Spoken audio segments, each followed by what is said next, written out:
성육신하신 그리스도를 듣고 보고 만진 그 사도죠. 직접적인 목격자예요.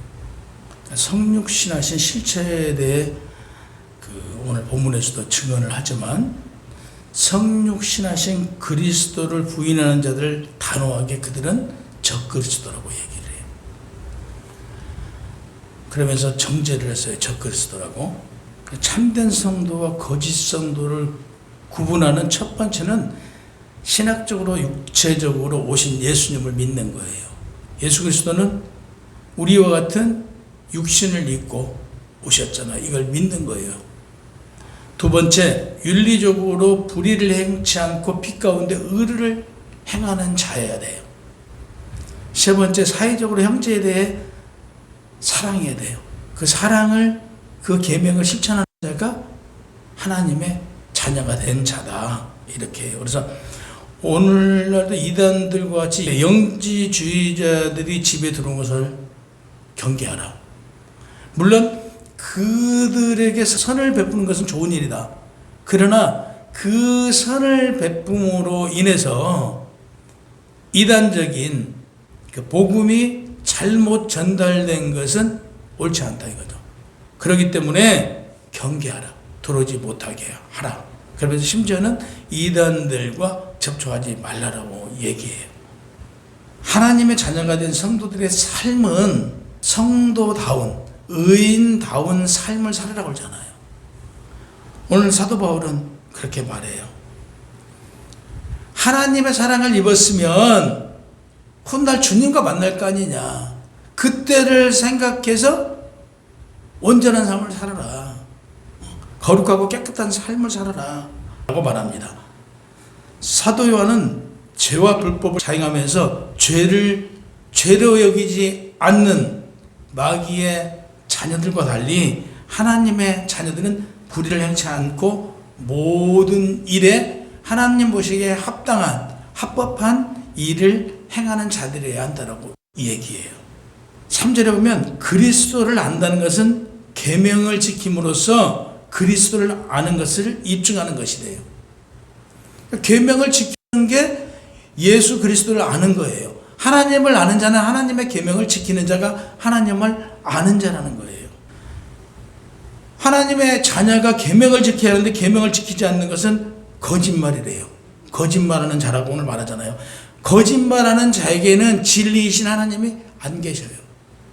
계명으로 번역된 엘토라스란 이 단어는 엘톨레라는 구약에서 하나님이 주신 율법 중에 하나님의 백성이 지켜야 할 도덕적인 규례를 뜻하는 것이에요. 그 십계명을 지금 나타낼 때 말하고 있죠. 그럼 신약의 사랑은 구약의 사랑을 전통을 이어져 내려오는 사랑이에요. 신약의 또 그리스도가 서로 사랑하라 이게 아니고 하나님은 본체가 사랑이시잖아요. 그래서 하나님의 사랑을 그대로 이어받아 내려온 게 예수 그리스도의 사랑이다. 그래서 사랑은 말로 하는 것이 아니라 내 마음을 다하고 목숨을 다하고 뜻을 다하여 주 너희 하나님을 사랑하라. 이것이 크고 첫째 되는 계명이다 라고 얘기했어요. 둘째는 그와 같으니 내 이웃을 내 자신과 같이 사랑하라 하셨어요. 그래야 되는 거죠. 내 이웃을 내 자신과 같이 사랑하는 거예요. 내 몸과 같이 사랑하는 게 이게 하나님의 계명이에요. 그러니까 첫째 계명도 둘째 계명도 사랑이잖아요. 그러니까 서로 사랑해야 돼요. 하나님과 자녀의 관계에 있어 사랑을 어떤 매개체 역할을 한다. 그래서 하나님과 나의 관계가 가까워지면 가까워질수록 나는 더 많은 형제를 사랑하고 내 이웃을 사랑하고 내 형제를 내 몸과 같이 사랑하게 되어 있다 이거죠. 계명을 지켜야 한다 이거예요. 계명을 지키지 않는 것은요 하나님을 사랑하지 않는 거래요. 시선을 고정하고 계명인 사랑을 실천해야 함을 강조하는 얘기예요. 그래서 이때도 이단들이 하나님을 안다고 하면서요 그들은 행동으로 하지 않았어요. 영지주의자들의 잘못된 형태, 그들은 하나님을 안대요. 그러면서 그들은 행동으로 행하지 않아요. 이미 영지주의자들은 이미 한번 우리가 깨끗함을 입었기 때문에 이 세상에다 어떤 행위를 해도 이것은 죄가 아니다. 이런 얘기를 해요. 아니 이 세상에서 어떤 행위를 행해도 죄가 아니라고 그러면 윤리적으로 도덕적으로 다 타락을 해 있단 말이에요. 그들의 말이란 말이에요. 그래서 이걸 경계하면서 분명히 얘기해요. 오늘날도 마찬가지예요. 교회 다니면서 윤리적으로 사회적으로 다 그러면서 자기는 교회 다닌대. 너희는 말로만 교회를 나오는 것이지 나를 안다는 게 아니다. 하나님께서 네가 나를 내 계명을 지켜야 되는데 네가 나를 안다고 해서 계명을 지키지 않는데 어떻게 네가 나를 안다라고 얘기를 하느냐 이거죠. 예수 그리스도도 똑같은 얘기예요. 네가 나를 안다? 내가 나를 알면 내가 너에게 준 계명, 내가 이 땅에 와서 행한 하나님의 계명을 지켜야 될 거 아니냐. 그걸 지키지 않으면서 어떻게 나를 안다라고 얘기하냐 이거죠. 그걸 안다라고 얘기할 수 없어요. 남자가 여자를 만나서 아이를 낳는 건 당연해요. 우리가 이렇게 알듯이 성도 예수 그리스도를 만나는 것은요, 당연히 하나님의 계명을 따르는 거다 이거죠. 그리스도와 아무런 가식 없이 깊이 알아가는 게 아는 것이라는 얘기예요. 그래서 갈라디아서 2장 20절에 그리스도 십자가 죽음에 나도 함께 십자가에 못 박혔나니 그리스도와 함께 십자가에 죽었대요. 이제는 내가 죽었으니 내가 사는 것이 아니요 오직 내 안에 그리스도께서 사시는 것이라 라고 얘기했어요. 내가 이제는 육체 가운데 사는 것이 나를 사랑하사 나를 위하여 자기 자신을 버리신 하나님 아들을 믿는 믿음 안에서 사는 것이다 라고 이렇게 얘기했어요. 그리스도의 말씀 안에서 말씀대로 살아야 내가 그리스도를 안다라고 말할 수 있어요. 그래서 우리가 하나님을 아버지라고 하는 자는 하나님의 계명을 지키는 자만 하나님을 아버지라 할 수 있어요. 내가 예수 그리스도를 안다는 것은 예수 그리스도가 이 땅에서 행하신 것 같이 행하는 사람만이 내가 예수 그리스도를 안다라고 얘기할 수 있죠. 나 대통령도 알아. 나 국무총리도 알아. 1년 보니까 장관들 다 알아. 이거 아는 거 아니잖아요.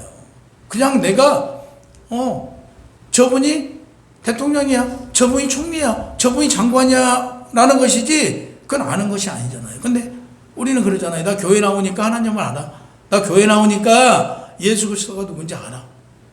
아니 내 행동은 하나님의 계명을 지키지 않고 예수 그리스도가 이 땅에서 행하신 것 같이 행하지 않으면서 내가 뭘 알아요? 그건 아는 게 아니다 이거죠. 그냥 나만 알고 있는 거예요. 그분이 나를 알아줘야 될 거 아니에요. 그분이 나를 알아줘야지.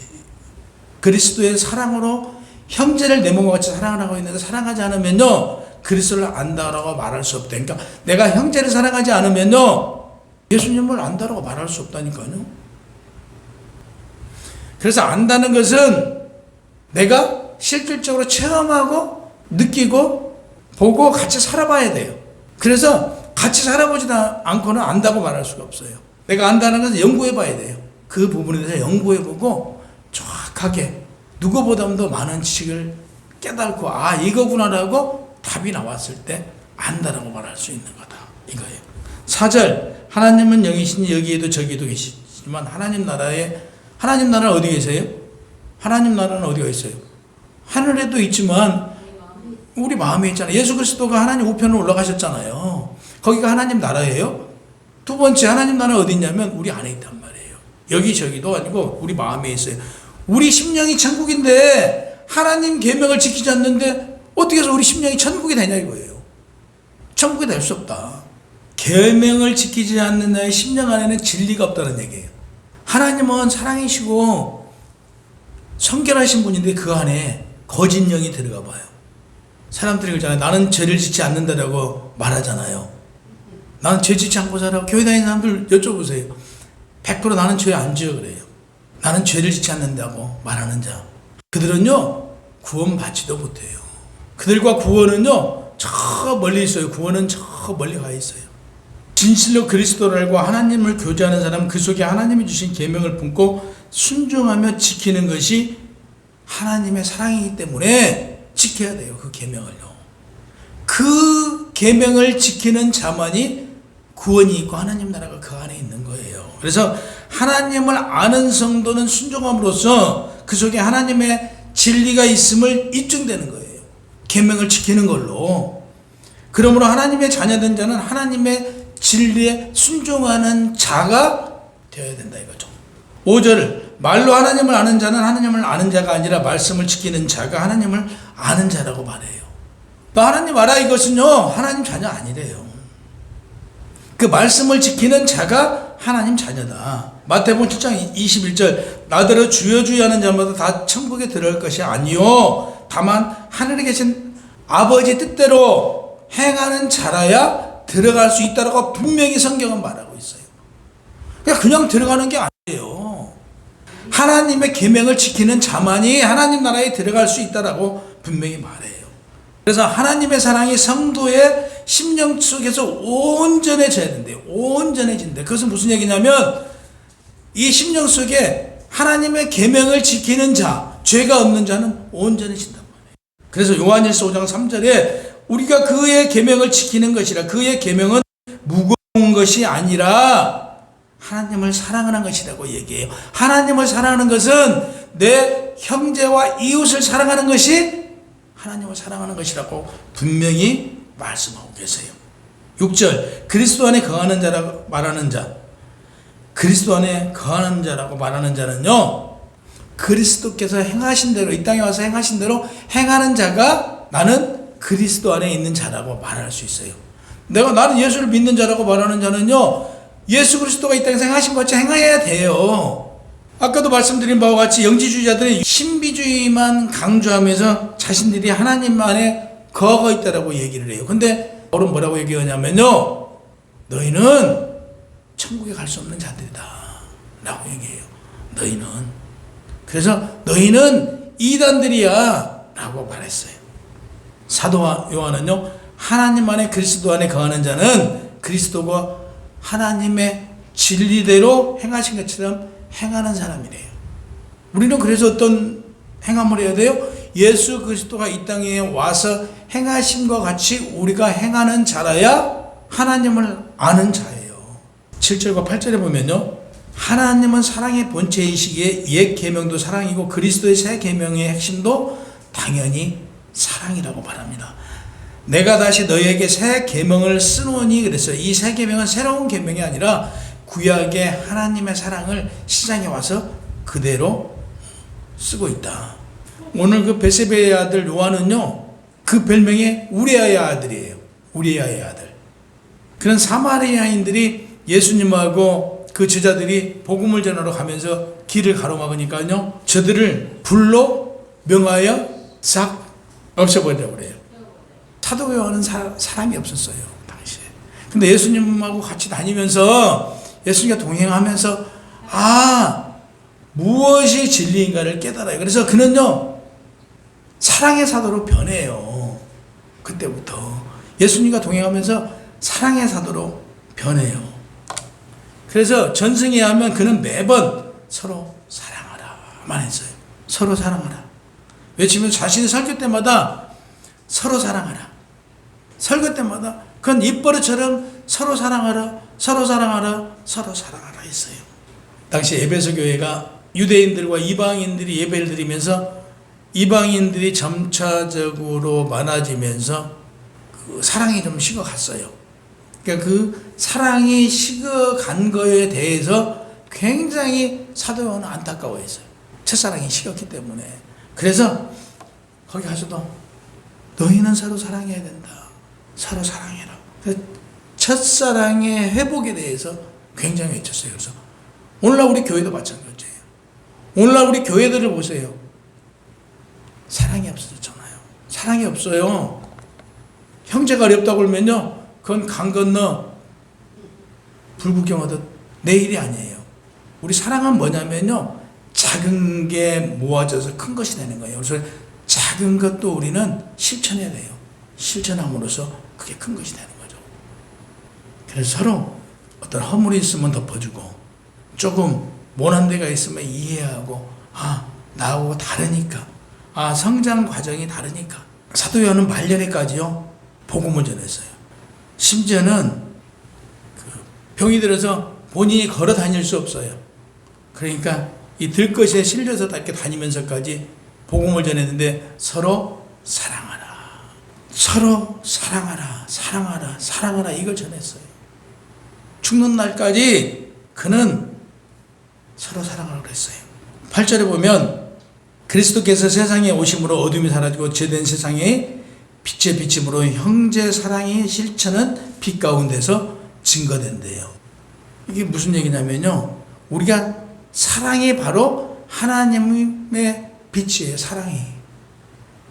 우리는 사랑했을 때, 내가 사랑을 베풀었을 때 하나님의 형상이 드러나는 거예요. 나를 통해서. 내가 화내보세요. 내가 화를 내고 있으면 뭐가 드러나냐면요, 마귀의 속성이 나에게 나오고 있는 거잖아요. 나를 통해서 역사하는 거잖아요.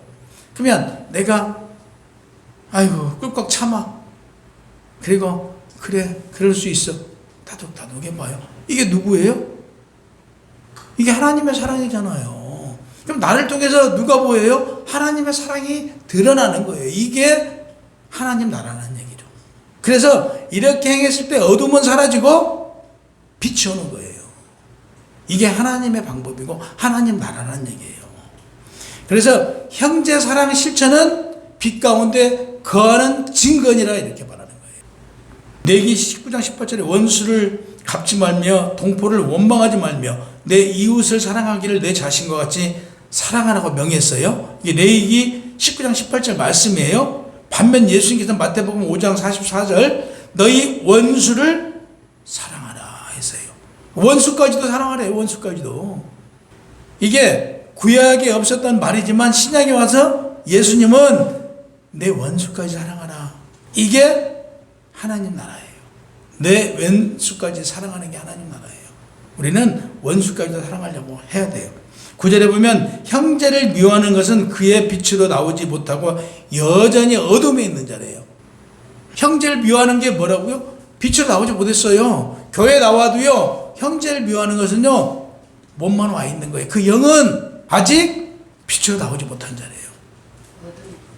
여전히 어둠에 거하는 자라고까지 오늘 얘기하잖아요. 너는 아직 빛으로 나오지 못하고 아직도 여전히 어둠에 거하는 자다. 어둠에 거하는 자가 어떻게 하나님 나라를 가요? 영원한 생명을 어떻게 받아요? 그래서 요한은 말하고 있어요. 빛 대신 그리스도 성육신 죽음 그리고 부활을 통해서 우리에게 새 시대를 열어주셨는데 예수님께서 죽기 전날 밤에 우리에게 뭐라고 말씀하세요? 서로 사랑하라. 이 계명을 주셨어요. 서로 사랑하라. 예수님은 이 계명을 스스로 순종하는 십자가를 짐으로 우리에게 사랑을 보여주신 거예요. 예수님의 사랑의 순종이 참빛이 되어 우리에게 빛으로 임한 거예요. 예수님의 십자가 죽음이 참빛이 되어 우리에게 임했어요. 그래서 우리가 예수 그리스도와 함께 십자가에서 죽은 거예요. 근데 10절에 보면요, 형제를 사랑하는 자는 빛 가운데 거하는 자로서 걸려 넘어질 요소가 없대요. 그러니까 형제를 사랑하는 자는 하나님의 보호하심 속에서 넘어질 일이 없대요. 그러니까 형제를 사랑하는 자만이 넘어질 일이 없대요. 그럼 형제를 사랑하지 않는 자는요, 하나님의 빛이 없기 때문에 넘어질 수 있어요. 지금 이걸 말해요. 빛 대신 주님께서 동행하고 지켜주신 자는 넘어질 일이 없지만 사탄 마귀에 걸려 넘어진 자들은요, 빛이 없는 자들이에요. 빛이 무엇이냐 했더니 게 사랑이래요. 그 빛이. 11절 반대로 형제를 미워하는 자는 어둠 속에 진리의 길을 알지 못해 방황하는 자라고 말해요. 직역하면 영적으로 판단이 흐려져 정확히 판단을 못하는 상태를 말해요. 어둠이 있다는 것은 영적으로 정확한 판단을 못하는 자를 영적으로 흐려져 있는 자라고 그래요. 실제로 어둠 가운데 잠시 있는 것은요, 눈이 멀어진대요. 우리가 동굴 속에 살잖아요. 봉사가 된대요. 눈이 점점 멀어져 갖고요. 저는 이 어둠 속에 있으면 더 눈이 밝아진 줄 알았어요. 근데 아니래요. 그래서 우리가 이 환하게 켜놓고 있는 이 이유가요, 그래서 환하게 켜놓고 있어야 된대요. 우리 역시 마찬가지예요. 영적으로 깨어있지 않으면요, 하나님이 점점 보여지지 않아요. 영적으로 하나님이 점점 보이지 않고 느껴지지 않는 거예요. 그래서 영적으로 우리는 깨어 있어야만 볼 수 있는 거예요. 예수께서 오시어 주신 새 계명을 지켜 하나님 은혜를 우리는 누려야 돼요. 그래서 하나님 은혜를 누리시는 우리 열복교회 성도님들이 다 되시기를 주님의 이름으로 축원합니다.